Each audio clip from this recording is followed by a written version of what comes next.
ॐ भूर्भुवः स्वः तत्सवितुर्वरेण्यं भर्गो देवस्य धीमहि धियो यो नः प्रचोदयात्। ॐ शांति शांति शांति। Namaskar my dear friends, this is video number 13 on talks with Swami Vivekananda. This video starts with talk number 41. Swami Vivekananda's love and sympathy for the poor. Don't touchism. Who serves Jiva serves God indeed. Place the Mutt, Belur, year 1902. After returning from eastern Bengal, Swamiji stayed in the Mutt and lived a simple, childlike life. Every year, some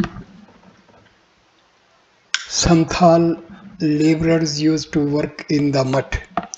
Swamiji would joke and make fun with them and loved to hear their tales of weal and woe. One day, several noted gentlemen of Calcutta came to visit Swamiji in the Mutt. That day, Swamiji had started such a warm talk with the Santhal that when he was informed of the arrival of those gentlemen, he said, "I shall not be able to go now. I am happy with these men." Really, that day Swamiji did not leave the poor Santals to see those visitors. One among the Santals was named Kesta. Swamiji loved Kesta very much. When Swamiji came to talk with them, Kesta used to say to Swamiji, "Oh my Swami, do not come to us when we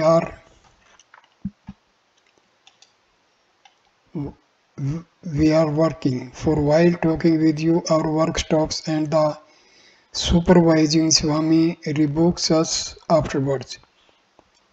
Swamiji would be touched by these words and say, No, he will not say anything. Tell me a little about your part of the country," saying which he used to introduce the topic of their worldly affairs. One day Swamiji said to Kesta, "Well, will you take food here one day?" Kesta said, "We do not take food touched by you. If you put salt in our food and we eat it, we shall lose our caste." Swamiji said, "Why should you take salt? We will prepare curry for you without salt. Will you then take it?" Kesta agreed to it. Then at the orders of Swamiji, bread, curry, sweets, curds, etc. were arranged for the Santhals and he made them sit before him to eat. While eating, Kesta said, "Whence have you got this thing? We have never tasted anything like this." Swamiji, feeding them, sumptuously said, "You are Narayana's God manifest. Today I have offered food to Narayana." The service of Dridra Narayana, God in the poor, about which Swamiji spoke, he himself performed one day like this. After meals, the Santhals went for rest, and Swamiji, addressing the disciples, said, "I found them the veritable embodiment of God, such simplicity, such sincere gentleness, love, and I have seen nowhere else." Then, addressing the sannyasis of the Mutt, he said, "See how simple they are. Can you mitigate their misery a little? Otherwise, of what good is the wearing of the Girva robe? Sacrifice of everything for the good of others is real sannyasa. They have never enjoyed any good thing in life. Sometimes I feel a desire to sell the mutt and everything and distribute the money to the poor and destitute. We have made the tree our shelter. Alas, the people of the country cannot get anything to eat, and the heart, how can we have the heart to raise food to our mouths? When I was in the Western countries, I prayed to the Divine Mother. People here are sleeping on a bed of flowers. They eat all kinds of delicacies, and what do they not enjoy? While people in our country are dying of starvation, Mother, will there be no way for them? One of the objects of my going to the West to preach religion was to see if I could find any means for feeding the people of this country. Seeing the poor people of our country starving for food, a desire comes to me to overthrow all ceremonial worship and learning and go round from village to village collecting money from the rich by convincing them through force of character and sadhana and to spend the whole life in serving the poor. Alas, nobody thinks of the poor of the country. They are the backbone of the country, who by their labor are producing food. These poor people, the sweepers and laborers, who if they stop work for one day will create a panic in the town, but there is none to sympathize with them, none to console them in their misery. Just see, for want of sympathy from the Hindus, thousands of parihas in Madras are turning Christians. Don't think this is simply due to the pinch of hunger. It is because they do not get any sympathy from us. We are day and night calling out to them, don't touch us, don't touch us. Is there any compassion or kindliness of heart in the country? Only a class of don't touchists kick such customs out. I sometimes feel the urge to break the barriers of don't touchism. Go at once and call out, come all who are poor, miserable, wretched and downtrodden, and to bring them all together in the name of Sri Ramakrishna. Unless they rise, the mother won't awaken. We could not make any provision for food and clothes for these. What have we done then? Alas, they know nothing of worldliness, and therefore even after working day and night cannot provide themselves with food and clothes. Let us open their eyes. I see clear as daylight that there is the one Brahma in all, in them and me. One Shakti dwells in all. The only difference is of the manifestation. Unless the blood circulates over the whole body, has any country risen at any time? If one limb is paralyzed, then even with the other limbs whole, not much can be done with that body. Know this for certain. Disciple, sir, there is such a diversity of religions and ideas among the people of this country that is a difficult affair to bring harmony among them. Swamiji, in anger, if you think any work difficult, then do not come here. Through the grace of God, all paths become easy. Your work is to serve the poor and miserable without distinction of caste or color, and you have no need to think about the results. Your duty is to go on working, and then everything will follow of itself. My method of work is to construct and not to pull down. Read the history of the world and you will find that a great soul has stood as the central figure in a certain period of a country. Animated by his ideas, hundreds of people have done good to the world. You are all intelligent boys and are coming here for a long time. Say, what have you done? Could not you give one life for the service of others? Next life you may read Vedanta and other philosophies. Give this life for the service of others. Then I shall know that your coming here has not been in vain.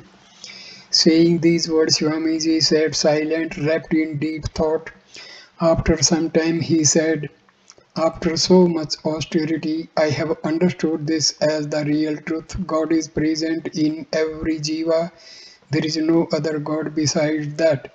Who serves jiva serves God indeed. After some pause, Swamiji addressing the disciples said, "What I have told you today, inscribe in your heart. See that you do not forget it." Chapter number 42, talk number 42. Life at the Belur Mutt in early days. Swami Vivekananda's reminiscence of Baranagar Mutt, rigors of monastic vow. Place the Mutt, Belur, year 1902, beginning. It was Saturday, and the disciple came Saturday, and the disciple came to the Mutt just before evening. An austere routine was being followed now at the Mutt regarding spiritual practices. Swamiji had issued an order that all brahmacharis and sannyasis should get up very early in the morning and practice japam and meditation in the worship room. Swamiji was having little sleeping during these days and would rise from bed at 3 in the morning. On the disciple saluting Swamiji just after his appearance at the Mutt, he said, "Well, see how they are practicing religious exercises here nowadays. Everyone passes a considerable time in japam and meditation on mornings and evenings. Look there, a bell has been procured which is used for rousing all from sleep. Everyone has to get up before dawn." Sri Ramakrishna used to say, "In the morning and evening, the mind remains highly imbued with the sattva ideas. Those are the times when one should meditate with earnestness." After the passing away of Sri Ramakrishna, we underwent a lot of religious practice at the Badanagar Mutt. We used to get up at 3 a.m. and after washing our face, etc., some after bath and others without it, we would sit in the worship room and become absorbed in japam and meditation. What a strong spirit of dispassion we had in those days. We had no thought even as to whether the world existed or not. Ramakrishnananda busied himself day and night with the duties pertaining to Sri Ramakrishna's worship and service, and occupied the same position in the Mutt as the mistress of the house does in a family.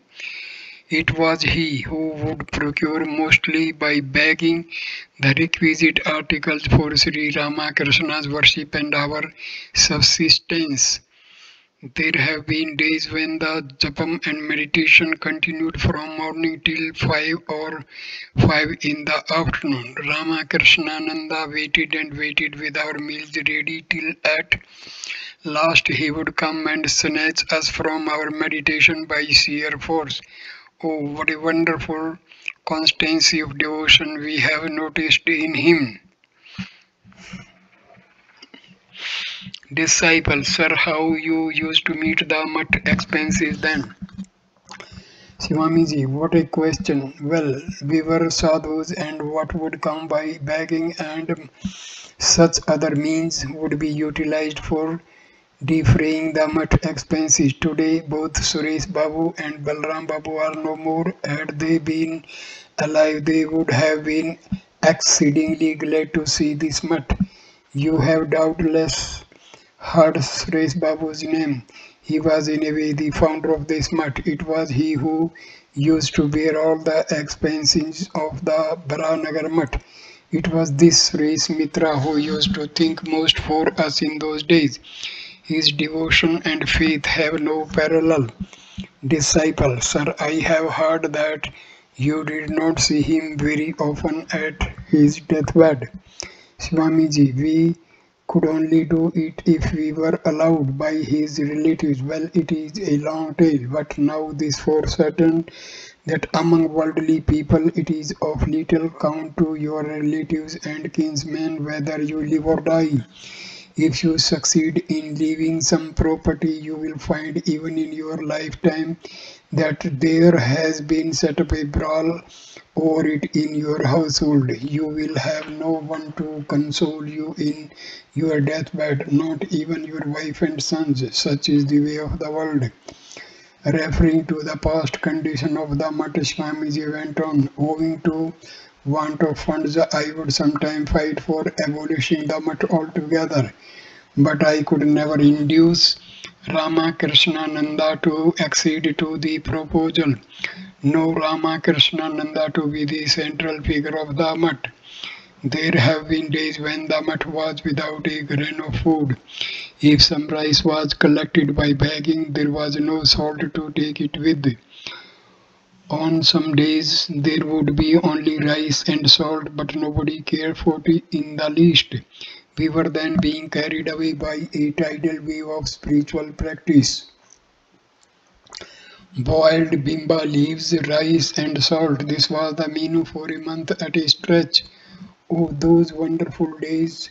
The austerities of that period were enough to dismay supranatural beings, not to speak of man.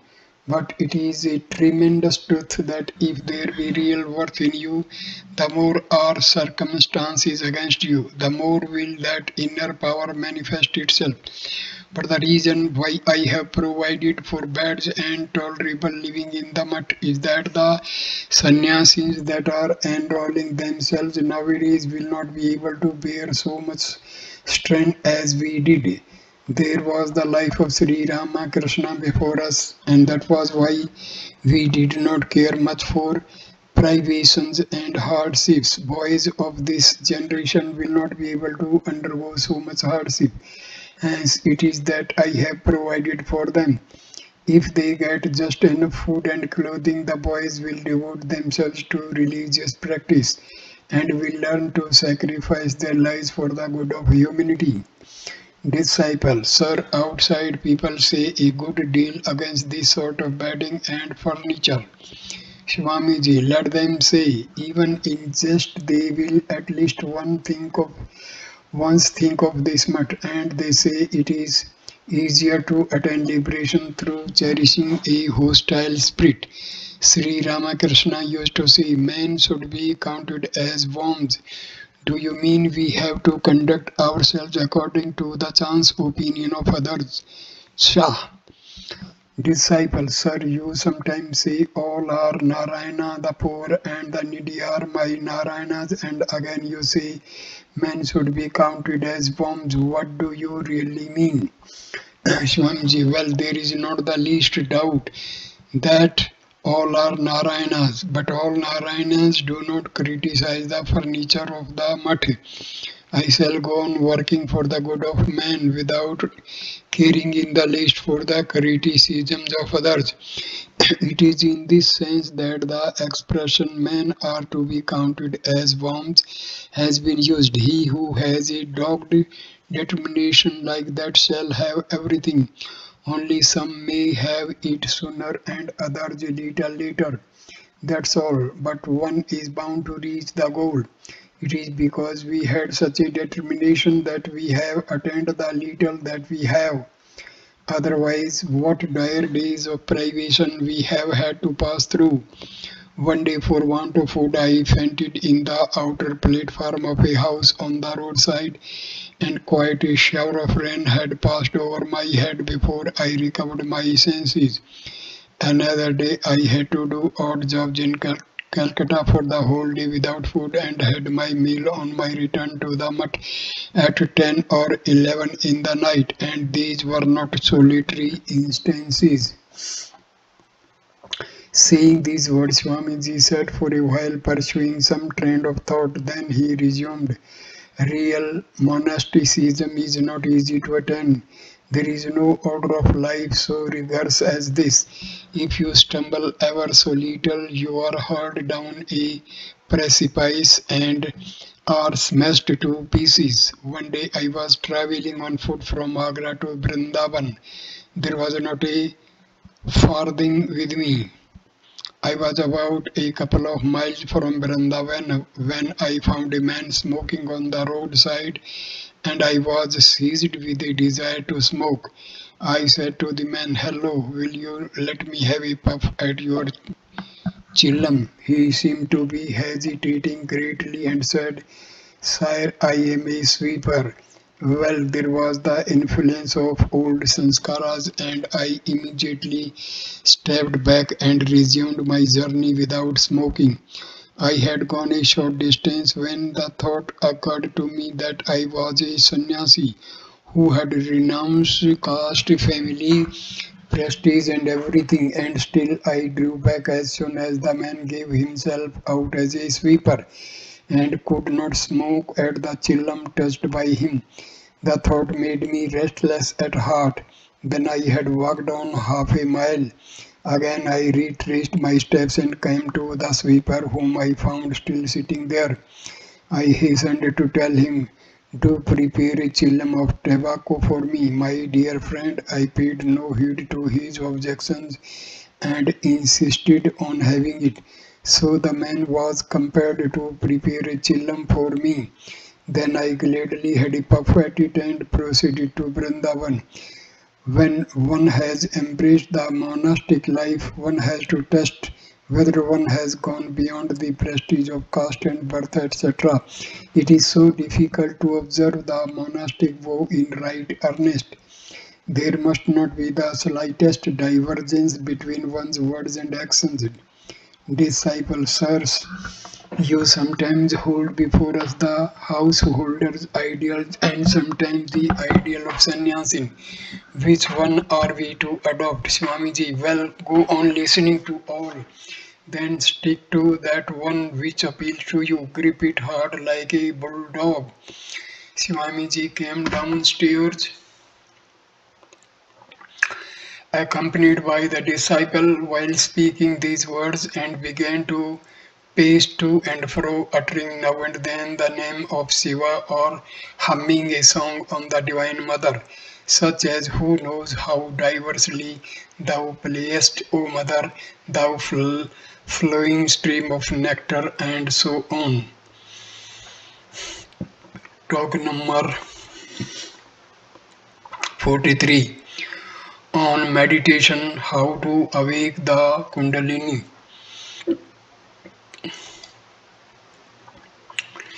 How to have concentration. Directions about spiritual practice. Place the Mutt, Bangalore, year 1902. The disciple passed the preceding night in Swamiji's room. At 4 a.m., Swamiji roused him and said, "Go and knock up the sadhus and brahmacharis from sleep with a bell." In pursuance of the order, the disciple rang the bell near the sadhus who slept. The monastic inmates hastened to go to the worship room for meditation. According to Swamiji's instructions, the disciple rang the bell lustily near Swami Brahmananda's bed, which made the latter exclaim, "Good heavens, the Bengal has made it too hot for us to stay in the mud." On the disciples communicating this to Swamiji, he burst out into a hearty laugh, saying, "Well done." Then Swamiji too washed his face and entered the chapel accompanied by the disciple. The sannyasis, Swami Brahmananda and others had been already seated for meditation.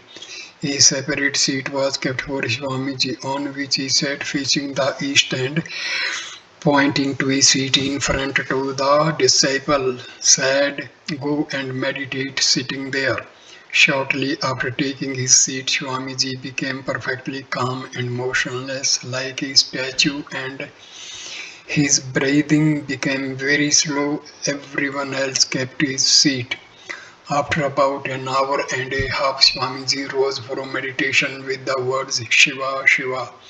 His eyes were flushed, the expression placid, calm and grave. Bowing before Sri Ramakrishna, he came downstairs and paced on the courtyard of the mutt. After a while, he said to the disciple, Do you see how the sadhus are practicing meditation, etc. nowadays? When the meditation is deep, one sees many wonderful things. While meditating at the Brahnagar Mutt, one day I saw the Navs Ida and Pingla. One can see them with a little effort.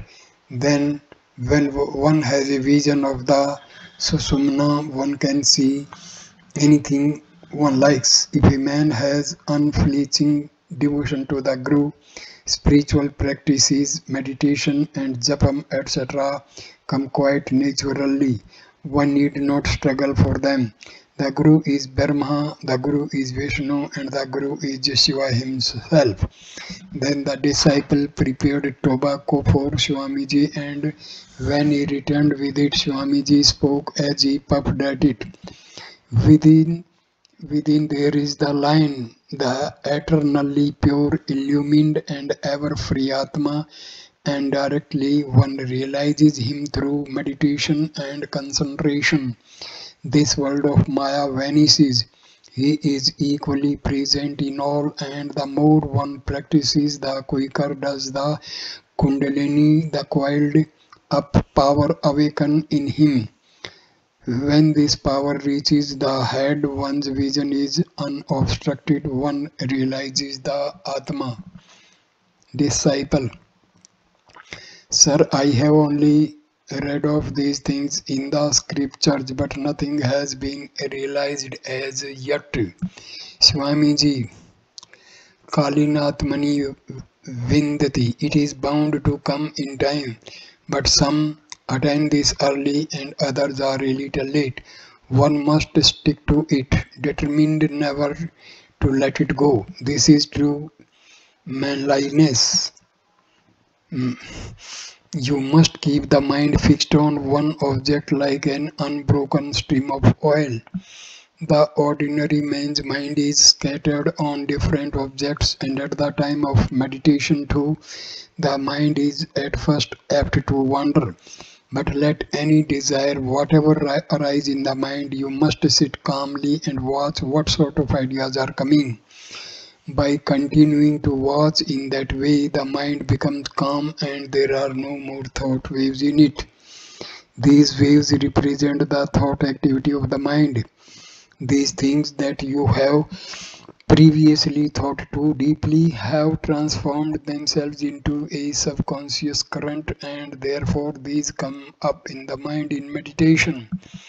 The rise of these waves or thoughts during meditation is an evidence that your mind is tending towards concentration.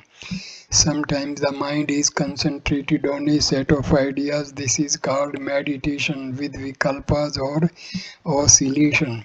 But when the mind becomes almost free from all activities, it melts in the inner self, which is the essence of infinite knowledge, one and itself its own sport. This is what is called Nirvikalpa Samadhi, free from all activities. In Sri Ramakrishna, we have again and again noticed both these forms of Samadhi. He had not to struggle to get these states. They came to him spontaneously, then and there. It was a wonderful phenomenon. It was by seeing him that we could rightly understand these things.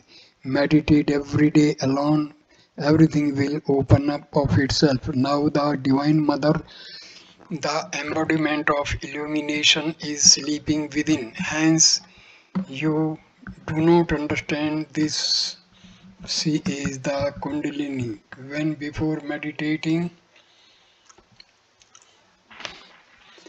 you proceed to purify the nerves, you must mentally strike hard on the Kundalini in the Muladhara, sacral plexus, and repeat, "Arise, Mother, arise." One must practice these slowly during meditation. Suppress the emotional side altogether. This is a great source of danger. Those that are very emotional have no doubt their kundalini rushing quickly upwards, but it is as quick to come down as to go up. And when it does come down, it leaves the devotee in a state of utter ruin. It is for this reason that kirtans and other auxiliaries to emotional development have a great drawback. It is true that by dancing and jumping etc. through a momentary impulse, that power is made to course upwards, but it is never enduring. On the contrary, when it traces back its course, it rouses violent lust in the individual. Listening to my lectures in America, through temporary excitement, many among the audience used to get into an ecstatic state, and some would even become motionless like statues. But on inquiry, I afterward found that many of them had an excess of the carnal instinct immediately after that state. But this happens simply owing to a lack of steady practice in meditation and concentration. Disciples, sir, in no scripture have I ever read these secrets of spiritual practice. Today I have heard quite new thing. Swamiji, do you think the scriptures contain all the secrets of spiritual practice? These are being handed down secretly through a succession of gurus and disciples. Practice meditation and concentration with the utmost care. Place fragrant flowers in front and burn incense. At the outset, take such external help as will make the mind pure.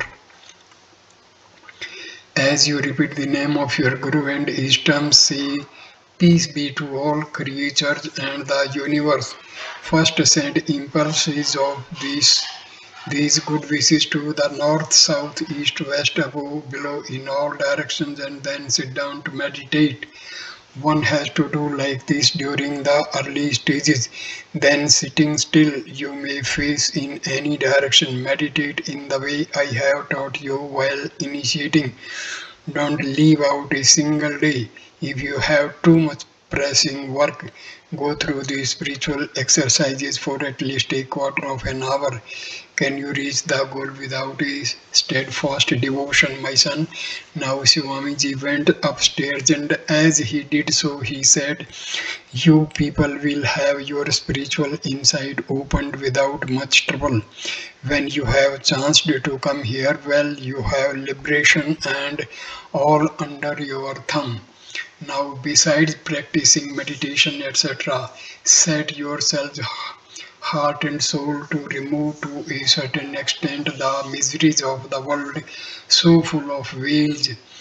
Through hard austerities, I have almost ruined this body. There is hardly any energy left in this pack of bones and flesh. You set yourself to work now and let me rest a while. If you fail to do anything else, well, you can tell the world at large about the scriptural truths you have studied so long. There is no higher gift than this, for the gift of knowledge is the highest gift in the world. Talk number 44 about the disciples of Sri Ramakrishna, place the Mutt, Belur, year 1902. Swamiji was now staying at the Mutt. The disciple came to the Mutt and towards the evening accompanied Swamiji and Swami Premananda for a walk. Finding Swamiji absorbed in thought, the disciple entered into a conversation with Swami Premananda on what Sri Ramakrishna used to say Swamiji's greatness. After walking some distance, Swamiji turned to go back to the Mutt. Seeing Swami Premananda and the disciple nearby, he said, well, what were you talking? The disciple said, we were talking about Sri Ramakrishna and his words. Swamiji only heard the reply but again lapsed into thought and walking by the road returned to the Mutt. He sat on the camp cot placed under the mango tree and resting there some time. washed his face, and while pacing the upper veranda spoke to the disciple thus: "Why do you not set about propagating Vedanta in your part of the country? There Tantrikism prevails to a fearful extent, rouse and agitate the country with the lion roar of Advaitvada. Then I shall know you to be a Vedantist. First open a tool there and teach the Upanishads and the Brahmasutras. Teach the boys the system of Brahmacharya. I have heard that in your country there is much logic chopping of the Nyaya school. What is there in it? Only Vyapsi, pervasiveness and Anumana, inference on these subjects the Nyayika Pandits discuss for months. What does it help towards the knowledge of the Atma? Either in your village or Nag Mahasays open a Chatuspati, indigenous school in which the scriptures will be studied and also the life and teachings of Sri Ramakrishna. In this way, you advance your good as well as the good of the people, and your fame will endure. Disciple, sir, I cherish no desire for name or fame, only sometimes I feel a desire to do as you are saying, but by marriage I have got to so entangled in the world that I fear my desire will always remain in the mind only. Swamiji, what if you have married? As you are maintaining your parents and brothers with food and clothing, so do your wife likewise, and by giving her religious instruction, draw her to your path. Think her to be a partner and helper in the living of your religious life. At other times, look upon her with an even eye with others, thinking thus all the unsteadiness of the mind will die out. What fear! The disciple felt assured by these words. After meals, Swamiji sat on his own bed, and the disciple got an opportunity of doing some personal service to him. Swamiji began to speak to the disciple, enjoining him to be reverential to the mutt members. These children of Sri Ramakrishna whom you see are wonderful Tyagis, selfless souls, and by service to them you will attain to the purification of mind and be blessed with the vision of the Atma. You remember the words of the Gita. By interrogation and service to the great souls, therefore you must serve them, by which you will attain your goal, and you know how much they love you. Disciple, but I find it very difficult to understand them. Each one seems to be of a different type. Swamiji, Sri Ramakrishna was a wonderful gardener. Therefore, he has made a bucket of different flowers and formed his order. All different types and ideas have come into it, and many more will come. Sri Ramakrishna used to say, whoever has prayed to God sincerely for one day must come here. Know each of those who are here to be of great spiritual power, because they remain shriveled before me. Do not think them to be ordinary souls. When they will go out, they will be the cause of the awakenment of spirituality in people. Know them to be part of the spiritual body of Sri Ramakrishna, who was the embodiment of infinite religious ideas. I look upon them with that eye. See, for instance, Brahmananda, who is here. Even I have not the spirituality which he has. Sri Ramakrishna looked upon him as his spiritual son, and he lived and walked, ate and slept with him. He is the ornament of our mutt, our king. Similarly, Premananda, Turyananda, Trigunatita, Akhandananda, Shardananda, Ramakrishnananda, Subodhananda and others. You may go round the world, but it is doubtful if you will find men of such spirituality and faith in God like them. They are each a center of religious power, and in time that power will manifest. The disciple listened in